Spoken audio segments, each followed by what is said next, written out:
the contributions of Indian National Congress. It was not only due to the contributions of Gandhi. Revolutionaries played a very important role. Even the international circumstances played an important role. And I hope that you have some idea about the international circumstances now. ठीक है कि they are also equally important in this process. Now, how revolutionaries contributed. Now, just we have to uh, do what? We have to recall the previous topics that we have studied. Okay, and we will get an insight. For example, revolutionary starts from extremism. ठीक है ना? Revolutionary start from extremism, and the first important revolt, most important revolt, that was revolt of 1857. Okay, this is one of the most important revolt in the process of freedom struggle of India. It is in the mid of 19th century. This is what we can say, that will be better that we can say it was in the second half of 19th century. Second half of 19th century. So this revolt is what? An extremist act or moderate act. Extremist act, ठीक है ना? Because here the purpose is what? देखो, purpose से पकड़ना है. Revolt of 1857 का purpose क्या था? It had two purposes. First purpose was to uproot British rule from India. To uproot British rule from India. India से British शासन को उखाड़ फेंकना था. This was the first purpose. To uproot British rule from India. And the second purpose was to restore Mughal rule in India. ठीक है? This was the second purpose. To restore Mughal power in India. This was the second purpose. So when you will move forward, you will find that in extremism, just I have already discussed with you that 1905 to 1920, the extremists dominate the Indian nation movement. So what is the meaning of Swaraj for the extremist?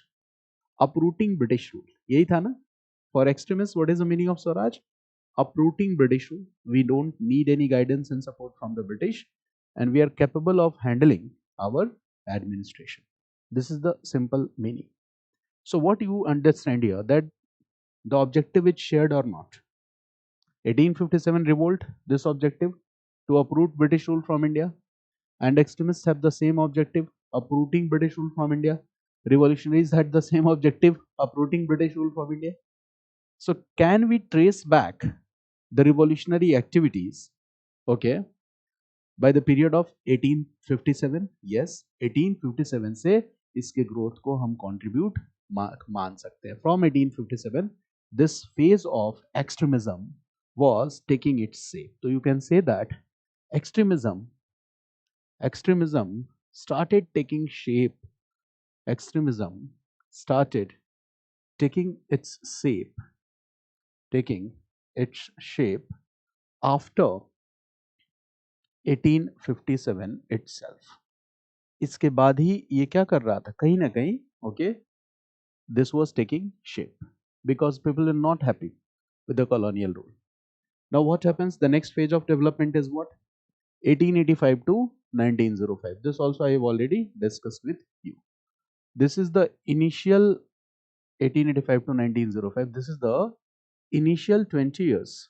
This is the period of initial 20 years in the establishment of Indian National Congress. And what we have already studied, that this period was dominated by moderate. So this period was dominated by moderate politics. यहाँ पे dominate कौन कर रहा है? Moderate politics. And what are the achievements of Indian National Congress in this phase? We will compare it with the demands of Indian National Congress and achievements of Indian National Congress. Demands were, okay, catering to the needs of all Indians, but on the other side achievements were negligible. IC 1892 ले दे के वही एक मतलब sufficient achievement था.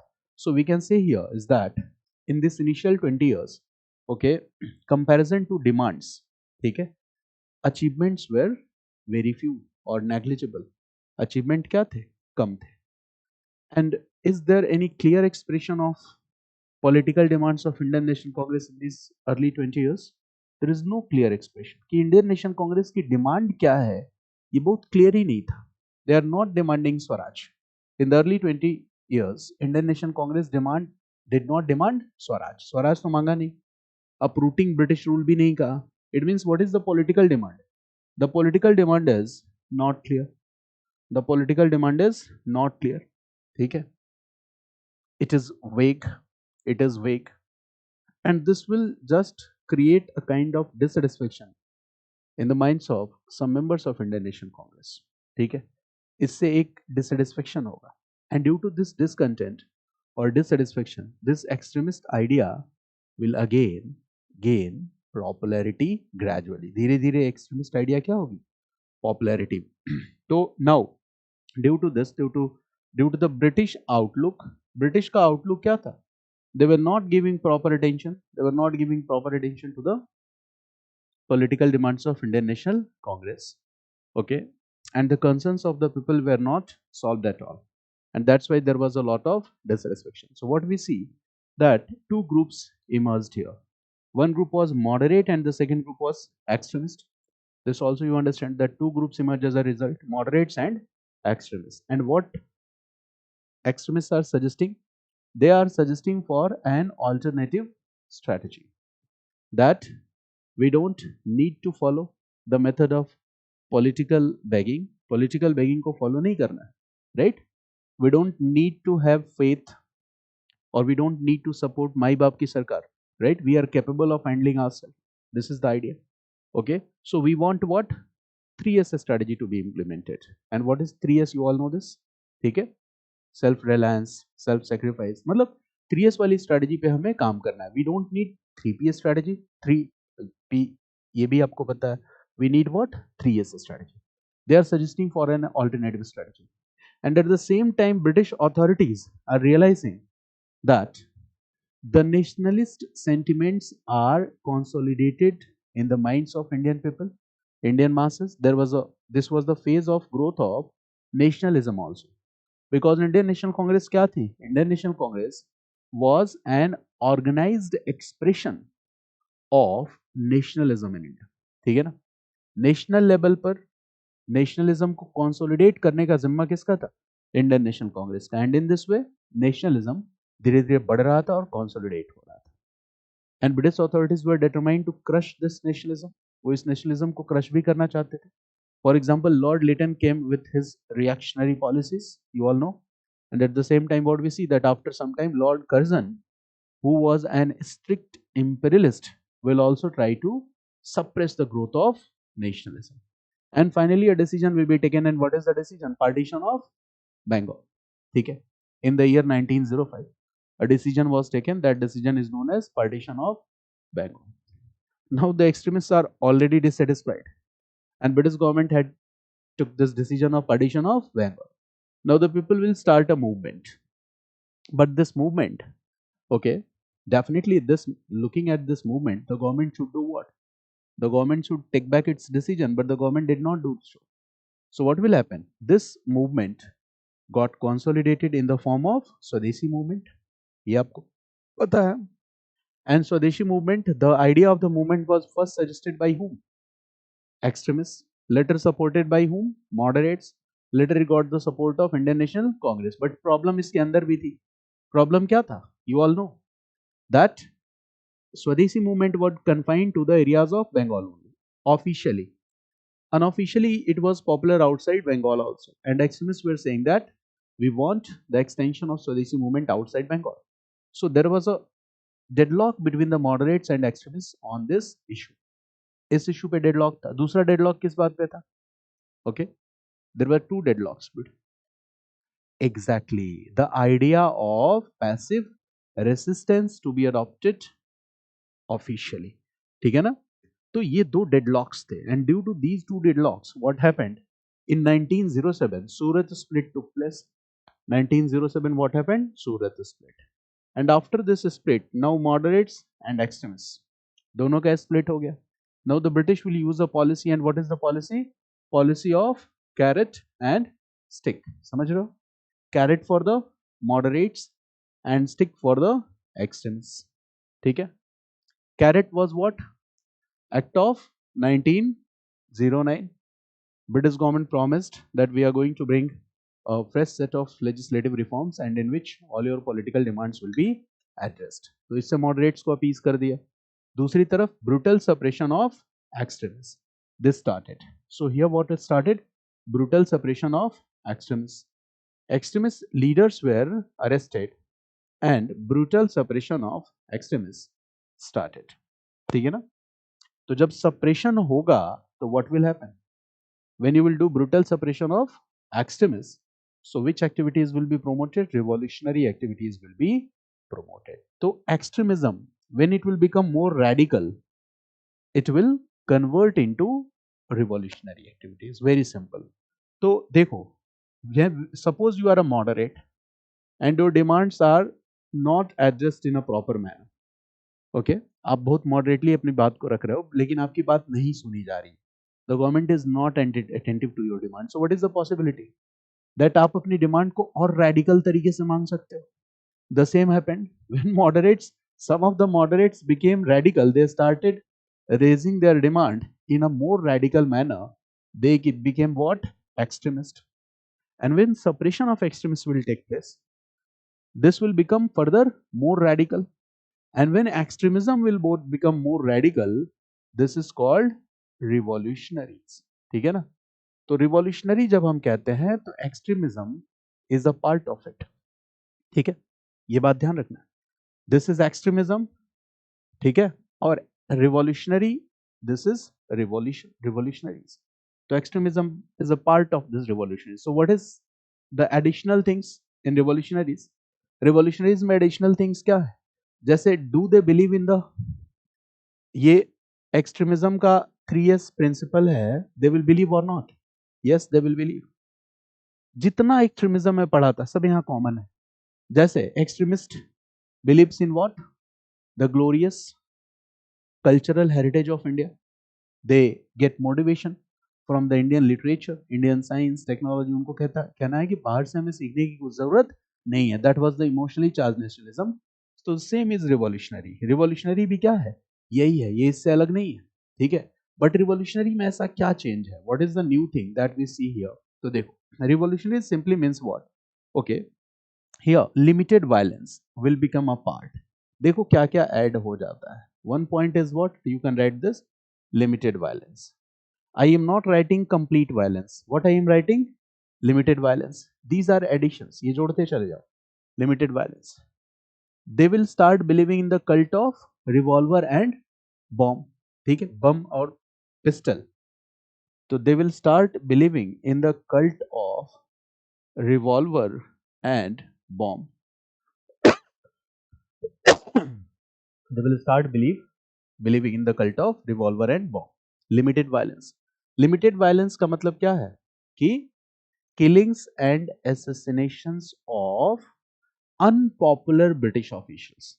I am writing the word unpopular British officials. यानी कि ऐसे British officials जिन्होंने Indians को नुकसान पहुंचाया है, right?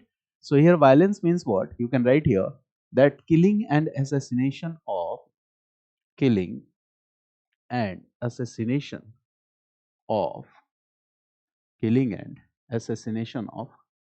unpopular British officials. Killing and assassination of unpopular British official. Which value? अच्छा, इसमें सबसे ज्यादा फोकस किसको रिक्रूट करने पे होगा? Young people. ठीक है ना? Young, read this. Okay, focus on the recruitment of, read this, focus on the recruitment of young Indians. Recruitment of young Indians, students.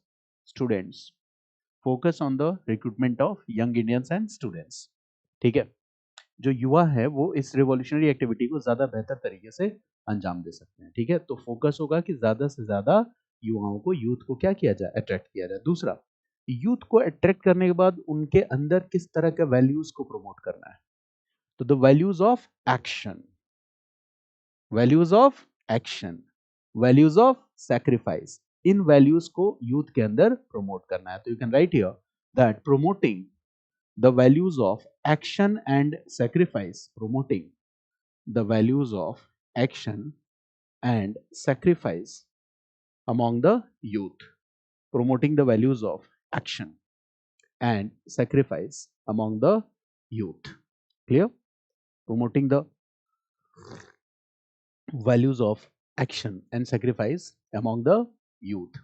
अच्छा, जब यूथ के अंदर ये वैल्यू प्रमोट करोगे तो यूथ अकेले जाके किसी ब्रिटिश अधिकारी की हत्या कर सकता है, मेरी बात समझ गए ना, और वो इस बात से डरेगा नहीं कि इसके बाद मुझे एग्जीक्यूट किया जाएगा। इसी को हम कहते हैं इंडिविजुअल हीरोइक एक्शंस। जैसे गांधी का क्या था, मास मूवमेंट, यहाँ पे यूथ क्या करेगा, youth will perform what, individual heroic actions. ठीक है, जैसे भगत सिंह, वो लेजिस्लेटिव असेंबली बॉम्ब फेंका और खुद ही क्या हो गए, अरेस्ट हो गया। That is what, individual heroic action. ठीक है ना, तो what will be promoted, so you can write here individual heroic action will be promoted. Individual heroic action will be promoted as a result. Individual heroic action will be promoted as a result. ठीक है, अच्छा इन सब के लिए क्या चाहिए, you are fighting with British authority, British army है भाई, इतनी बड़ी आर्मी है, उनके साथ लड़ रहे हो, तो for this you need what, arms and weapons. और आर्म्स एक्ट से तो आपका आर्म्स रखना तो प्रोहिबिट कर दिया गया था। ठीक है, जैसे एक मेरे दोस्त ने रिवोल्ट ऑफ 1857 पे वो बुक लिख रहा है लंबे टाइम से, तो he had collected a lot of documents and I was surprised to see the documents that taluqdars were given right to possess weapons, arms, and British authorities used to give licenses for that. मैंने बहुत सारे ऐसे document देखे कि आप क्या रख सकते हो, मेरी बात समझ गया ना, क्या अलाउड है, यहाँ तक कि ठीक है जो मतलब सॉर्ड्स है, डैगर्स है, ठीक है, कटार कितना रख सकते हो, मतलब ये नहीं कि सिर्फ गन की बात कर रहा हूँ, कटार कितना रख सकते हो ये भी वो मेंशन करते थे, एक सर्टिफिकेट उसके लिए इशू करता था डिस्ट्रिक्ट मजिस्ट्रेट। तो इतना स्ट्रिक्ट था, ये सब हो रहा था मान के चलो 1860s 70s 80s के दौर से शुरू था ये सब सब कुछ। तो you are prohibited to keep firearms, तो क्या आप खुलेआम फायर आर्म्स रख सकते हो, नहीं। So whatever you are doing you will have to take help of underground activities. पहली चीज, आप ओपनली कुछ नहीं कर सकते हो, each and everything, okay, you can write this point that you will have to take help of underground activities for this, underground activities, underground activities का सहारा लेना पड़ेगा। This might be a possibility कि आप कोई एसोसिएशन बनाओ और British government उस association को क्या कर देगी, बैन कर देगी। जैसे मान लो कि ये सब काम के लिए आपने कोई पॉलिटिकल एसोसिएशन बताया, for example you have formed an political association like HRA, Hindustan Republican association, British government will put a ban. जब गवर्नमेंट बैन कर देगी तो आपके पास ऑप्शन क्या है, you will make another association. तो एचआरए का नाम बदल के आपने क्या बना लिया, एचएसआरए बना लिया। अब कुछ समझ में आ रहा है कि इंडियन नेशनल कांग्रेस शुरू के 20 सालों तक चुप क्यों रही थी, why Indian National Congress was not putting radical demands before British government in the initial 20 years, because when you do this British authorities will put a ban on your political association like they were doing here. So you need to perform what, you need to do what, underground activities plus, okay, in order to get finance, in order to get weapons, this might be a possibility that you will have to conduct robberies that were called political robberies और स्वदेशी डकैती। अंग्रेजों का train आ रहा है, लूट लो, उसमें cash है, उसमें वेपन्स है, आ गया आपके पास, कितना आसान है। For example Kakori conspiracy, that is known as Kakori train action day also. ठीक है, तो अगर आप ऐसा करना चाहते हो तो आपको फाइनेंस के लिए और आर्म्स एंड एम्युनिशन इकट्ठा करने के लिए, right this, conducting political robberies, ये भी एक इंपॉर्टेंट पॉइंट हो गया, कंडक्टिंग पॉलिटिकल रॉबरीज, आपको क्या करना होगा, पॉलिटिकल रॉबरीज को कंडक्ट करना होगा। That is also known as swadeshi dacoity, स्वदेशी डकैती कहते हैं, डकैती भी स्वदेशी डकैती है। ठीक है, example is Kakori train action day. Kakori conspiracy पुराने हिस्टोरियंस ने लिखा है, बाकी काकोरी यूपी में है, यूपी में पता ही है आपको, बाबा है, बाबा नाम बदल देंगे। So the name is Kakori train action day, Kakori conspiracy का नाम क्या है, काकोरी ट्रेन एक्शन डे। ठीक है ना, चलिए अब एक बात बताओ, कुछ डिफरेंस दिखा एक्सट्रीमिज्म में और रिवॉल्यूशनरी में। What British authorities did after Surat split, suppression of extremist and extremist leaders were put to jail. अच्छा, एक्सट्रीमिज्म को सपोर्ट करने वाले ज्यादातर लोग कौन है, यूथ है, और यूथ को क्या चाहिए, एक लीडरशिप जो उनकी एनर्जी को प्रॉपर चैनल में, ठीक है, यूज कर सके, यूटिलाइज कर सके। So when British authorities will arrest the leaders, what will happen, there is no leadership, now there are youth and you are doing brutal suppression, तो यूथ की एनर्जी क्या हो जाएगी बताओ, डाइवर्ट होगी कि नहीं, और वो डाइवर्ट होगी तो कैसे डाइवर्ट होगी, extremism will convert to revolutionary activities. मेरी बात समझ गया ना? So this is revolutionary activities. So when someone asks you extremism and revolutionary activities, you will say that extremism is a part of revolutionary activities, okay? But it is more than that. It also includes, apart from extremism, it also includes these things. It means revolutionary activities are like a kind of more radical form of extremism. ठीक है? Extremism क्या है? It is a more radical form of moderate politics. ठीक है, revolutionary activities is a more radical form of extremism. कितना आसान है। अब जो ये जो रिवॉल्यूशनरी एक्टिविटीज में जो यूथ लगे हुए हैं, okay, what is their aim and objective, we need to understand what is the aim and objective, what is the aims and objectives of the youths who believe in these revolutionary activities. इनके aims क्या है, objectives क्या है, तो देखो पहला objective क्या है, uprooting British rule from India. ठीक है, ये है कि हिंदुस्तान से ब्रिटिश रूल को खत्म करना है, इनका सीधा सीधा ऑब्जेक्टिव है, uprooting British rule from India, uprooting British rule from India. ठीक है, and how it will be done, okay, कैसे ये होगा, तो देखो अंग्रेज हिंदुस्तान में मुट्ठी भर थे, ठीक है, handful of people, but they were able to rule India by the support of Indians, and they had created a sense of fear in the minds of Indian people. हिंदुस्तानी लोगों के मन में एक डर बैठा दिया था, it was a psychological fear कि अंग्रेजों से हम जीत नहीं सकते। ठीक है, British can never be defeated, okay. और वो पता है ब्रिटेन और इंडिया में, तो ब्रिटेन कितनी छोटी सी कंट्री है, बट वो कॉलोनीज वाला पूरा एरिया जोड़ लेते थे और कहते थे ब्रिटेन बहुत बड़ा देश है और इसको हराया नहीं जा सकता है। Okay, 1904-05 was the year when a small nation Japan defeated a big country like Russia. Russian revolution में पढ़ाया भी था, R1 वहां पे जो था, ठीक है ना। तो Japan defeated what, Russia, and this gave a boost to the confidence of the people in India also, कि एक छोटा सा देश जापान अगर इतने बड़े देश रशिया को हरा सकता है, तो अगर इंडियंस कोशिश करें तो ब्रिटिश को क्यों नहीं हरा सकते, है ना। तो many international events where also guiding and motivating अस। दूसरा, 1870-71 unification of Germany and Italy was completed. ठीक है, और देखो पावरफुल मोनार्क से लड़कर इटली को यूनिफाई करा लेना, जर्मनी को यूनिफाई करा लेना, ये बहुत बड़ा टास्क था। And in Italy there was important role of Mazzini, आपको पता है, there was an important role of Garibaldi, and these personalities were also motivating Indian youth and Indian revolutionaries कि डरने की जरूरत नहीं, इंटरनेशनल इवेंट से सीखने की जरूरत है। अगर इंडियंस कोशिश करें तो हिंदुस्तान को ब्रिटिश रूल से क्या किया जा सकता है, आजाद कराया जा सकता है। तो अंग्रेजों ने सबसे पहली चीज क्या यूज की है, जैसे बॉलीवुड की फिल्मों में दिखाता है, ठीक है, घातक और इस तरह की सन्नी देओल की फिल्में, जिद्दी उद्दी देखो पुराने जमाने की, ठीक है, तो उसमें क्या होता है, विलेन जो होता है ना, किसी शहर में लोगों के दिमाग में डर पैदा करता है, और फिर हीरो आता है तो क्या करता है, कहता है मैं इस डर को खत्म करूंगा सबसे पहले। वही कहानी तो यहां भी है, अंग्रेजों ने लोगों के दिमाग में क्या किया है, एक डर पैदा किया है, सेंस ऑफ फियर। रिवॉल्यूशनरीज क्या कह रहे हैं कि वो प्रोसेस हम रिवर्स कर देंगे, now we will create sense of fear in the minds of British people. मुट्ठी भर तो लोग हैं, now we will create sense of fear in the minds of British people. जब उनको लगेगा यार इंडिया में लाइफ सेफ नहीं है, कहीं भी कोई भी रिवॉल्यूशनरी हमें गोली से मार दे रहा है, फिर वो कहां भाग जाएंगे, ब्रिटेन भाग जाएंगे, कौन आएगा जॉब करने, बताओ।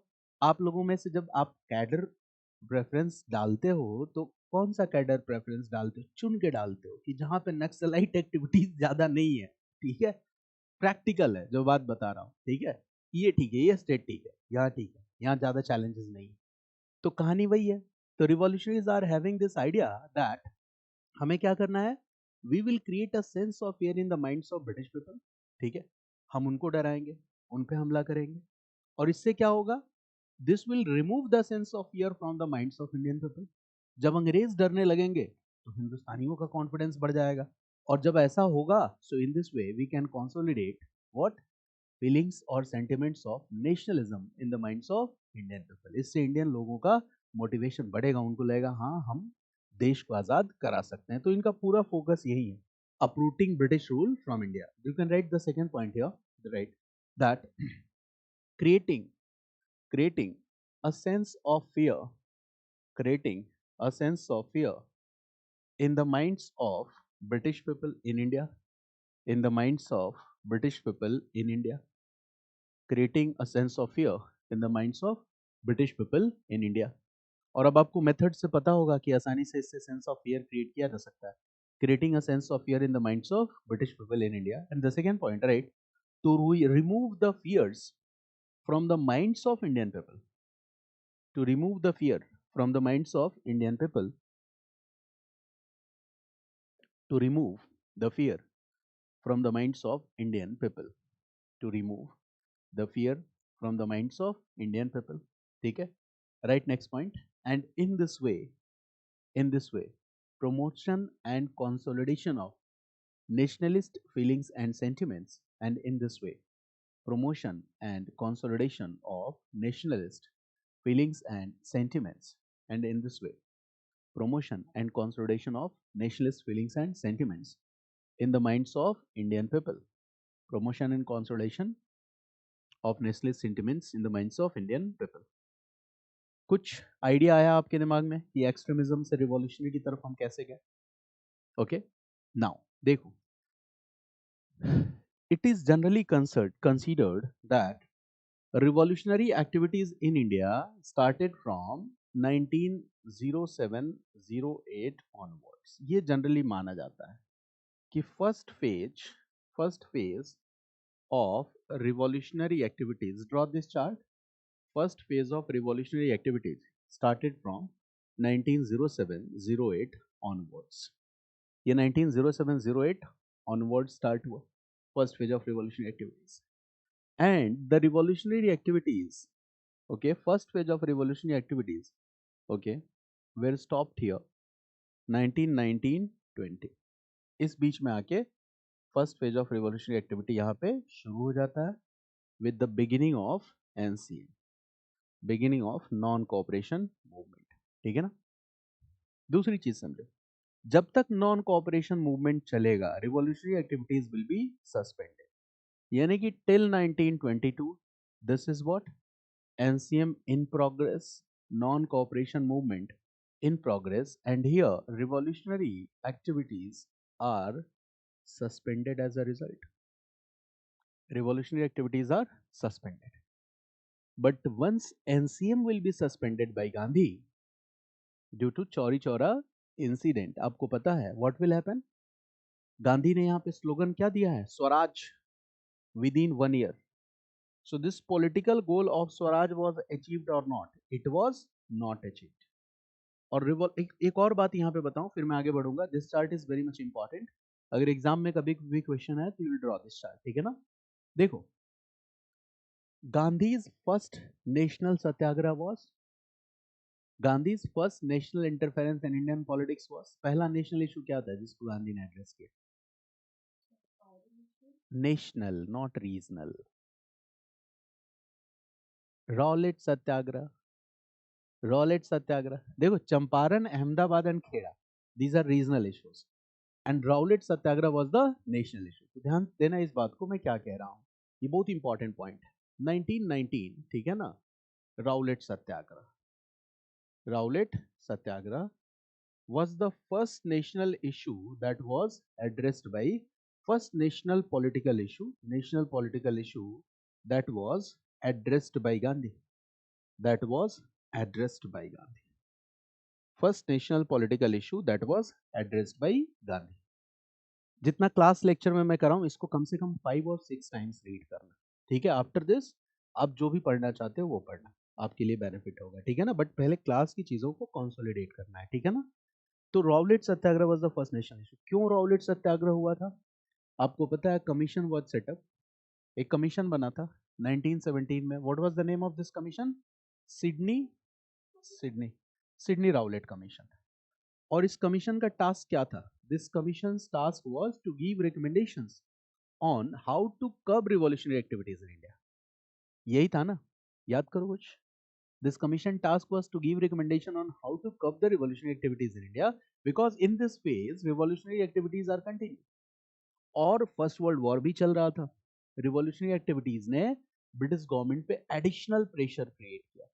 तो ब्रिटिश गवर्नमेंट ने कमीशन बनाया, Sydney Rowlatt commission, and the task was, इसको रिकमेंडेशन देना था कि इंडिया में चल रहे रिवॉल्यूशनरी एक्टिविटीज को कैसे रोका जाए। And the Sydney Rowlatt commission gave its recommendations. Recommendations क्या था?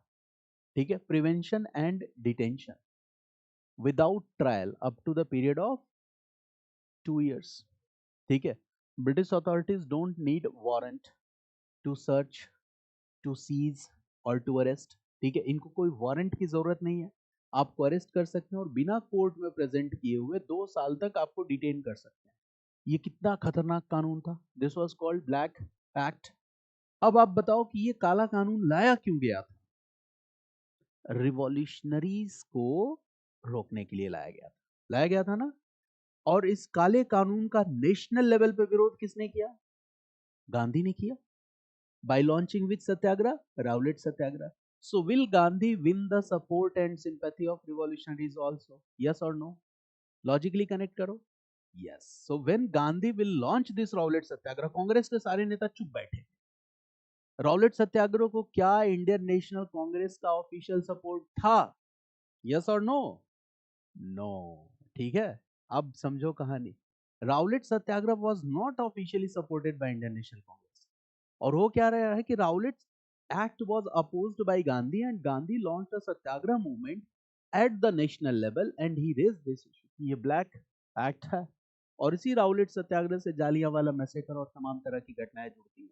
Now Gandhi will be able to support the sympathy and confidence of revolutionaries. And when Gandhi will start his non-cooperation movement and he will give the political objective that we will get Swaraj within 1 year, what will be the obvious stand of revolutionaries? Revolutionaries will support Gandhian movement or not? बताओ, अगर आप revolutionary रहोगे तो क्या decision लोगे? You will support Gandhian movement. तो revolutionaries ने Gandhian movement को सपोर्ट किया and revolutionary activities were suspended during this time. और गांधी ने क्या किया? In his political objective he successfully combined two meanings of Swaraj, moderate and extremist meaning. इसलिए मैं कहता हूं गांधी बहुत मजे हुए राजनेता थे। He was an expert statesman.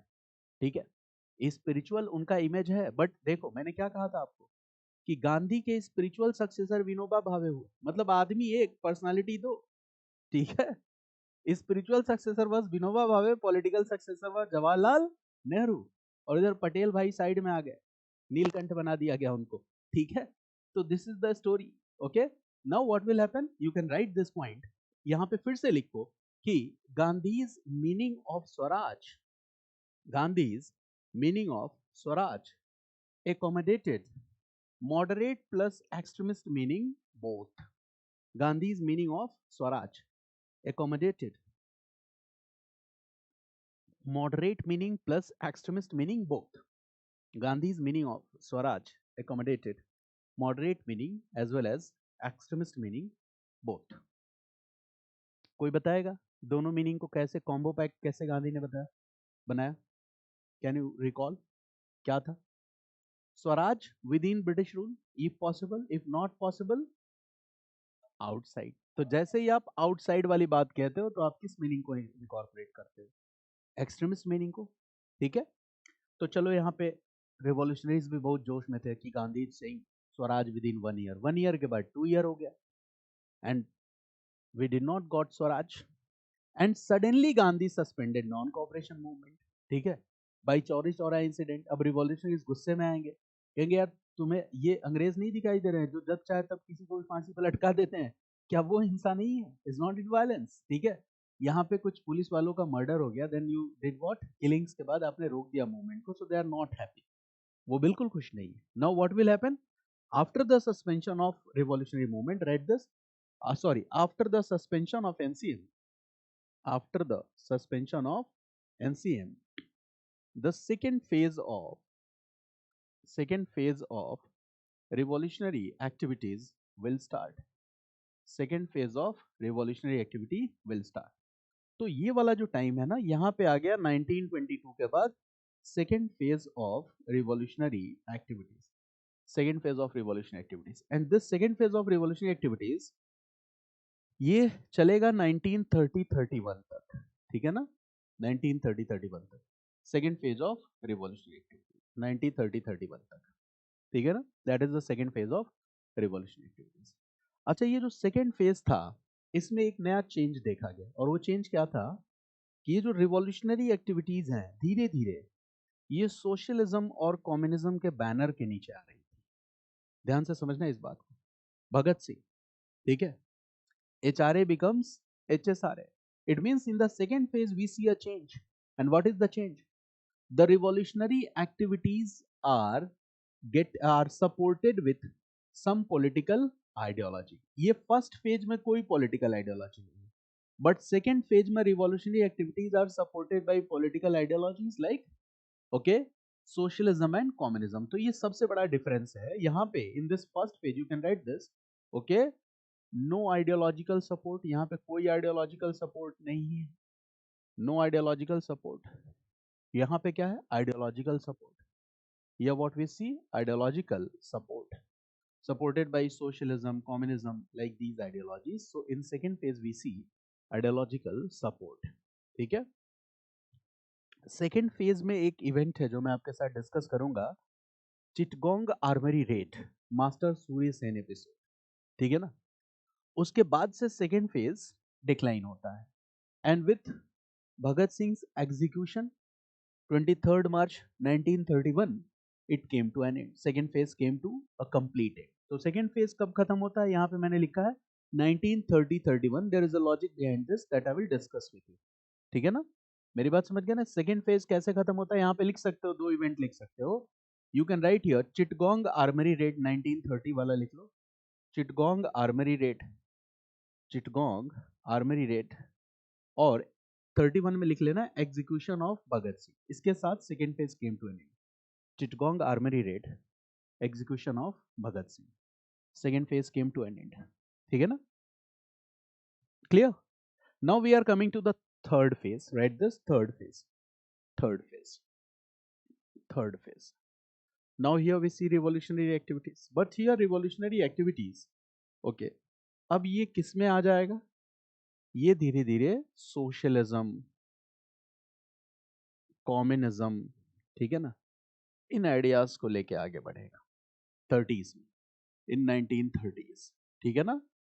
And here you will see that prominent और इमर्जिंग सोशलिस्ट वे जवाहरलाल नेहरू, सुभाष चंद्र बोस, ये प्रोमिनेंट और इमर्जिंग सोशलिस्ट थे, जवाहरलाल नेहरू, सुभाष चंद्र बोस। फिर when you will enter 1940s, okay, you will see here Indian National Army movement, INA, ठीक है, Indian national army movement, ठीक है, this is an important, you can say act, RIN mutiny, ठीक है, Subhash outlook, Subhash outlook, इन सबको भी हम रिवॉल्यूशनरी एक्टिविटीज में रख सकते हैं, we can put them in the revolutionary activities category, ठीक है ना।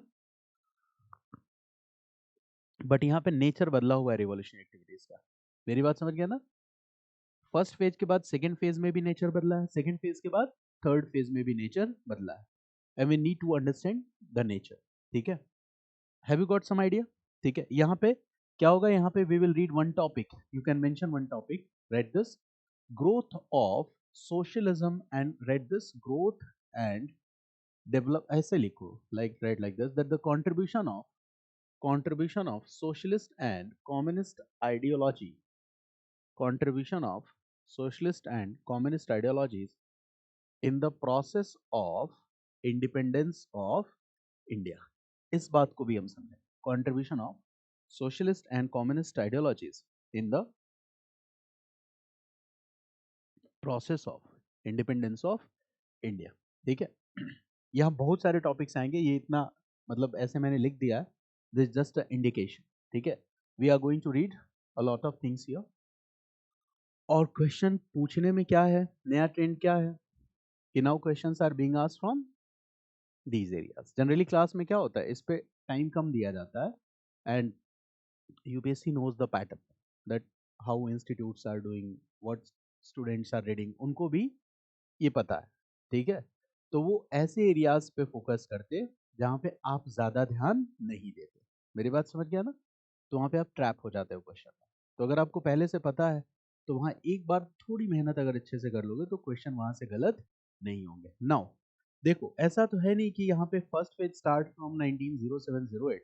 So prior to this also some revolutionary activities were seen. Read this: prior to 1907-08 some revolutionary activities were seen. इसके पहले भी कुछ revolutionary activities थे जिसको हम समझेंगे। prior to this also some revolutionary activities were seen. एक और बात आपको ध्यान रखना है कि इंडिया में revolutionary activities का सेंटर कौन सा होगा, सबसे प्रोमिनेंट सेंटर कौन सा होगा, गेस करो। Exactly exactly. सबसे प्रोमिनेंट सेंटर बंगाल, बॉम्बे, पंजाब, ठीक है, इस तरह से सेंटर्स होंगे। अच्छा, revolutionary activities will be carried forward from inside India and outside India also, ठीक है, आउटसाइड आल्सो, ये भी बहुत मजेदार बात है कि inside India and outside India इनका एक्सटेंशन, ठीक है, केवल नेशनल नहीं है, इंटरनेशनल भी है। This point also you should know that revolutionary activities were popular, ऐसे revolutionary activities okay were promoted inside India also, inside India भी organizations थे and outside India also, ठीक है। तो एक इंटरनेशनल मतलब लेवल पर ये चीजें चल रही थी, inside India and outside India both, ठीक है। Got it?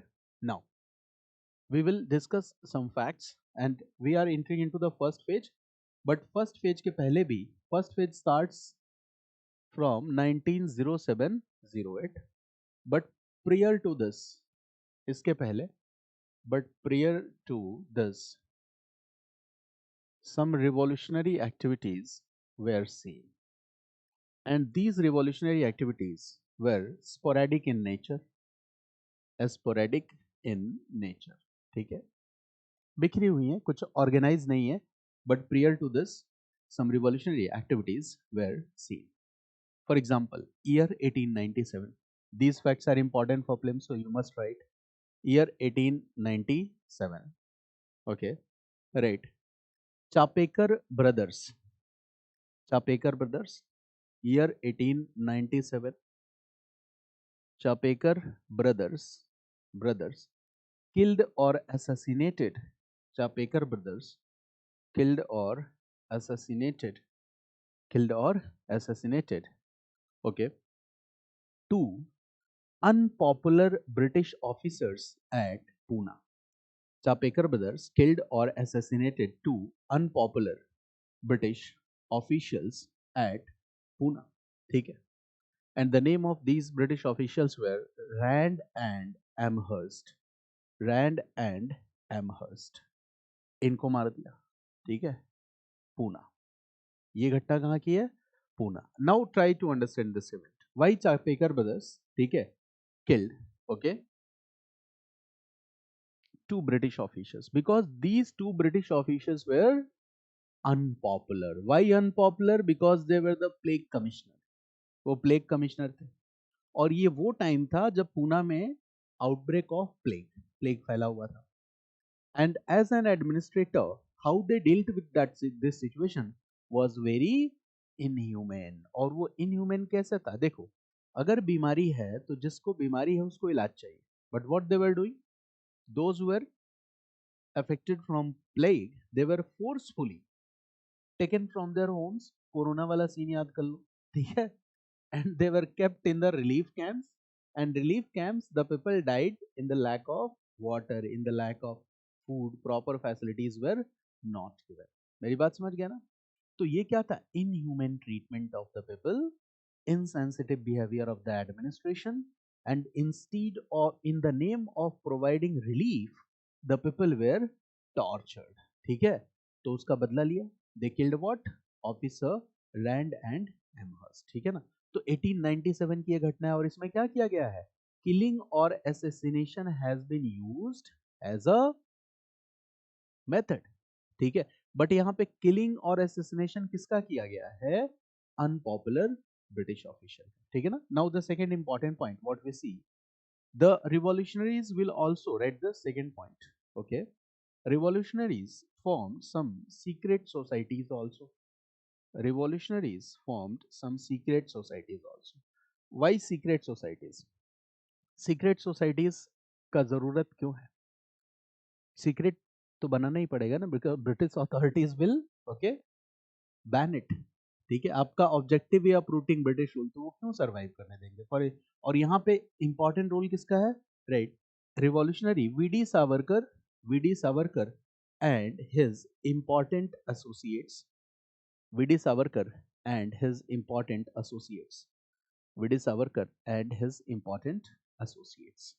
नाम क्या है? जैसे इन सीक्रेट सोसाइटीज का नाम क्या है? दो बहुत ही पॉपुलर है। एक का नाम है अभिनव भारत, राइट दिस, अभिनव भारत, अभिनव भारत, और ये सब पहले हो रहा है 1907-08 से।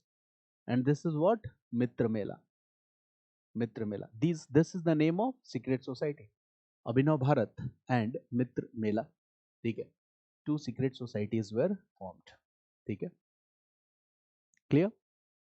Right, next, other organizations were formed like okay, Calcutta में एक ग्रुप है, रेड दिस कलकत्ता, ये सब 1907-08 के पहले है। रेड दिस कलकत्ता, कलकत्ता में बना अनुशीलन, सॉरी, कलकत्ता में रिवॉल्यूशनरी ग्रुप दैट इज युगांतर, युगांतर, ठीक है।